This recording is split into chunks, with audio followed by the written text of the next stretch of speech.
નમસ્કાર બ્રહ્મત ફરી એકવાર આપનું સ્વાગત છે નિર્માણ ન્યૂઝમાં સમાચારની વાત કરીએ તો આઝાદીની લડત વખતે બારડોલી મુખ્ય કેન્દ્ર રહ્યું હતું। મહાત્મા ગાંધી બારડોલી સત્યાગ્રહ પહેલા અને પછી ઘણીવાર બારડોલીના સ્વરાજ આશ્રમ ખાતે આવ્યા હતા। સ્વરાજ આશ્રમ ખાતે મહાત્મા ગાંધીએ શરૂ કરેલી ખાદી અને ગ્રામોદ્યોગની પ્રવૃત્તિ આજે પણ શરૂ છે। આ સિવાય પણ બારડોલી સાથે મહાત્મા ગાંધીના અનેક સંસ્મરણો જોડાયેલા છે। તો આવો જોઈએ બારડોલીમાં બાપુ મહાત્મા ગાંધીજીની 151મી જન્મ જયંતિ। રાષ્ટ્રપિતા મહાત્મા ગાંધીનો બારડોલી સાથે વિશેષ સંબંધ રહ્યો છે। 1928ના સત્યાગ્રહ માટે બારડોલી પ્રખ્યાત છે, પણ એ પહેલા બારડોલીના લોકો ગાંધી બાપુ સાથે જોડાયા હતા। ગાંધીજીએ દક્ષિણ આફ્રિકામાં સત્યાગ્રહ કર્યો ત્યારે બારડોલી પંથકના લોકોએ તેમને ઘણી મદદ કરી હતી। બારડોલીથી દક્ષિણ આફ્રિકા ગયેલા વેપારીઓ સત્યાગ્રહમાં ગાંધીજી સાથે જોડાયા હતા। બારડોલીના ઘણા વેપારીઓ કામ ધંધા બધું જ છોડીને વિદેશની ધરતી પર સત્યાગ્રહમાં ગાંધીજીની પડખે ઉભા રહ્યા હતા। એ આંદોલનમાં બારડોલીના પરાક્રમી લોકોએ જે વીરતા અને બલિદાનનો પરિચય આપ્યો તેના આધારે મહાત્મા ગાંધીએ બારડોલીને અહિંસાની પ્રયોગભૂમિ તરીકે પસંદ કરી હતી। આમ તો મહાત્મા ગાંધી ઘણીવાર બારડોલી આવ્યા હતા, પણ સૌથી પહેલા તેઓ વર્ષ 1921 અને 22માં સવિનય કાનૂન ભંગની ચળવળમાં બારડોલી આવ્યા હતા। ગાંધીજી છે ને સવિનય કાનૂન ભંગ 21-22માં એમણે કરવાનું નક્કી કર્યું કે સરકાર માનતી નથી તો એના કાનૂનોને તોડો તો આપણે આ સત્યાગ્રહ એમની સાથે કરી શકીશું। એટલે સવિનય કાનૂન ભંગની લડત માટે મહાત્મા ગાંધી પહેલી વાર બારડોલીમાં આવ્યા અને એમણે એવું કીધું કે પ્રજા જો તૈયાર થઈ જાય તો આપણે સવિનય કાનૂન ભંગ કરીએ। પણ એમાં શું થયું કે લડત તો ચાલુ કરી બારડોલીમાં, પણ ચોરી ચૌરામાં એટલે ઉત્તર પ્રદેશમાં પોલીસોને માર્યા લોકોએ। હવે બાપુને થયું કે આ તો હું લડત તો ચલાવવા દેશ માટે જઉં છું, પણ પ્રજા હજી અહિંસાની દ્રષ્ટિએ તૈયાર નથી થઈ, એટલે સત્યાગ્રહ રૂપી શસ્ત્ર, જે શસ્ત્ર વગરનું શસ્ત્ર છે, એ સફળ નહીં થઈ શકશે। એટલે એ લડત બંધ કરી અને બાપુજી એ બંધ કરી ને પાછા જતા રહ્યા। એટલે પહેલું આગમન 1921-22માં મહાત્મા ગાંધીએ અહીંયા બારડોલીમાં કર્યું। ગાંધીજી અને સરદાર પટેલ બંનેના જીવનમાં બારડોલીનું ઘણું મહત્વ રહેલું છે। ઈસવીસન 1928માં થયેલા બારડોલી સત્યાગ્રહ ભારતના સ્વાતંત્ર્ય સંગ્રામમાં ગુજરાતના બારડોલીમાં ઘટેલી એક મહત્વપૂર્ણ ઘટના છે। આ સત્યાગ્રહ સવિનય કાનૂન ભંગની ચળવળનો એક ભાગ હતો અને સફળતાને કારણે સરદાર વલ્લભભાઈ પટેલ રાષ્ટ્રીય સ્તરે એક નેતા તરીકે ઉભરી આવ્યા। આ સત્યાગ્રહમાં થયેલા વિજય બાદ ગાંધીજીએ વલ્લભભાઈ પટેલને ખેડૂતોના સરદાર કહીને સરદારનું બિરુદ આપ્યું હતું। ત્યારથી વલ્લભભાઈ પટેલ સરદાર પટેલ તરીકે ઓળખાયા। આ બારડોલી સત્યાગ્રહ સાથે જ મહાત્મા ગાંધી 6 વાર બારડોલી આવ્યા હતા।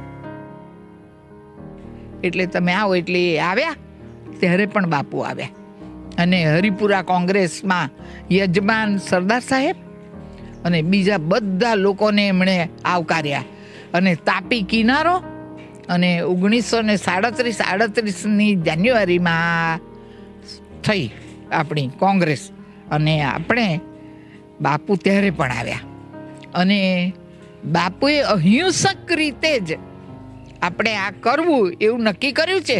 પણ સુભાષ બાબુ આજે આવ્યા છે આપણે ઘેર મહેમાન તરીકે, એટલે આપણે બધા એમનું સ્વાગત કરીએ અને એમને સન્માન આપીએ। 51 બળદનો રથ કાઢીને બારડોલીથી સરદાર સાહેબને હરિપુરા લઈ ગયા અને ત્યાં આગળ સંમેલન કર્યું, ત્યારે પણ મહાત્મા ગાંધી આવ્યા। પછી 42માં ક્વિટ ઇન્ડિયા ભારત છોડો વખતે પણ બાપુ અહીંયા આવ્યા અને એમણે કહ્યું કે સરકારે હવે આપણને રાજ આપવું જ જોઈએ, જો રાજ નહીં આપે તો પછી હું આ મરણાંત ઉપવાસ કરીશ, એવી સરકાર એટલે અંગ્રેજ સરકારને એમણે કીધું। ત્યારે તો રાજ નહોતું મળ્યું, પણ જેલ ભરો આંદોલન પણ ચાલુ થયું, બીજું બધું પણ થયું અને બાપુ પછી તો બારડોલી નથી આવી શક્યા, કેમ કે એ નવાખાલી તરફ જતા રહ્યા રમખાણોને કારણે।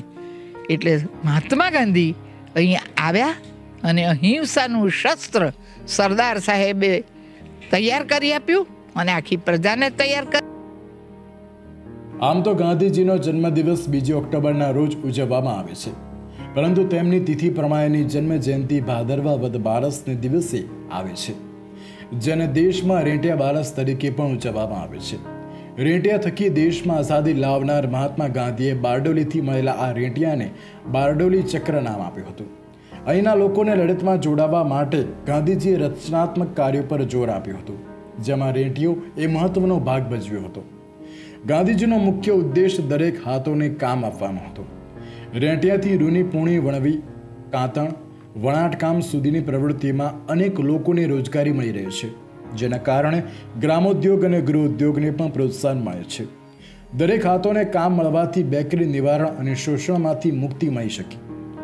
બારડોલીમાં મહાત્મા ગાંધીએ શરૂ કરેલા ખાદી ગ્રામોદ્યોગ આજે પણ સ્વરાજ આશ્રમમાં શરૂ છે. અહીંયા બાપુ આવ્યા ને 31માં, ત્યારે અહીંના અંદરના પ્રદેશમાં ફર્યા ને ત્યારે એક આ રેંટિયો જોયો. એ રેંટિયો એ બારડોલીથી શોધાયેલો, એ આપણે ત્યાં મૂકેલો છે. એટલે એ રેંટિયાને બારડોલી ચક્ર નામ બાપુએ આપ્યું. કેમ કે ખાદી પ્રવૃત્તિ શરૂ કરવા માટે લોકોને હાથોને કામ મળે એટલા માટે એમણે આ રેંટિયો ચાલુ કર્યો. બીજું, અહીંયા ખાદી ગ્રામોદ્યોગને પણ સ્થાન મળેલું છે કે જેથી હાથોને કામ મળે, બેકારી દૂર થાય, લોકો ઝઘડા કરતા નવરા ન પડે એટલે કામે લાગે, ઉત્પાદન કરેલી વસ્તુઓ લેવાની ટેવ પાડે, પરદેશની વસ્તુઓ જો આપણને નડતી હોય તો એનો ત્યાગ કરે, અને હાથને કામ મળવાથી બધી મૂડી વેચાઈ જાય, વિકેન્દ્રિત થાય, મૂડીનું વિકેન્દ્રીકરણ થાય. એ મોટામાં મોટો સંદેશો બાપુએ અહીંયા આપ્યો, જે પ્રવૃત્તિ અત્યારે પણ ચાલે છે અહીંયા ખાદી અને ગ્રામોદ્યોગની. એટલે બેકરી ચાલે છે, પછી સાબુ બનાવવાનું ચાલતું હતું. આ તો હમણાં કોરોના છે એટલે અમુક પ્રવૃત્તિઓ બંધ થઈ ગઈ છે, બાકી એ બધી પ્રવૃત્તિઓ મસાલાની, હાથછળ વિભાગની, આ બધી પ્રવૃત્તિઓ ચાલે જેથી કામ મળે લોકોને. એટલે આ બધી પ્રવૃત્તિઓ અત્યારે ચાલુ છે અને સ્વરાજ આશ્રમમાં અહિંસક રીતે કામ કરવાનો બધા પ્રામાણિક પ્રયત્ન. દાંડીકૂચ શરૂ થતા પહેલા ગાંધીજી સ્વરાજ ન મળે ત્યાં સુધી સાબરમતી આશ્રમમાં પગ ન મૂકવાની કસમ ખાધી હતી. આથી સરદાર પટેલે બારડોલીના સ્વરાજ આશ્રમ ખાતે તેમને આવવાનું આમંત્રણ આપતા તેઓ 10મી ડિસેમ્બર 1930થી 10 જાન્યુઆરી 1971 સુધી બારડોલીના આશ્રમમાં રોકાયા હતા. આ ક્રમ જાળવતા બાપુએ દર વર્ષે 1 મહિનો કે 6 મહિના આ સ્વરાજ આશ્રમમાં ગાળ્યા હતા. આઝાદીની લડત વખતે બારડોલી મુખ્ય કેન્દ્ર રહ્યું હતું.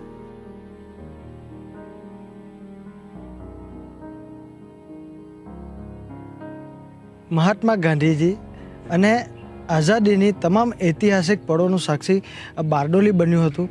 આજે પણ ગાંધીજી સાથે જે જોડાયેલી જે યાદો છે બારડોલીના સ્વરાજ આશ્રમ ખાતે યથાવત છે. ખાદી ગ્રામ ઉદ્યોગની પ્રવૃત્તિ પણ આજે વર્ષોથી યથાવત રીતે ચાલી આવી છે. જે ચરખો છે જે પણ સ્વરાજ આશ્રમમાં અહીંયા યથાવત મૂકવામાં આવ્યો છે. આઝાદીની લડત સમયે જ્યારે ગાંધીજી અહીંયા બારડોલી ખાતે મુલાકાત લેતા હતા, એ બેઠક સ્થળ હોય, સ્વરાજ આશ્રમ હોય, એ પણ અહીંયા યથાવત છે.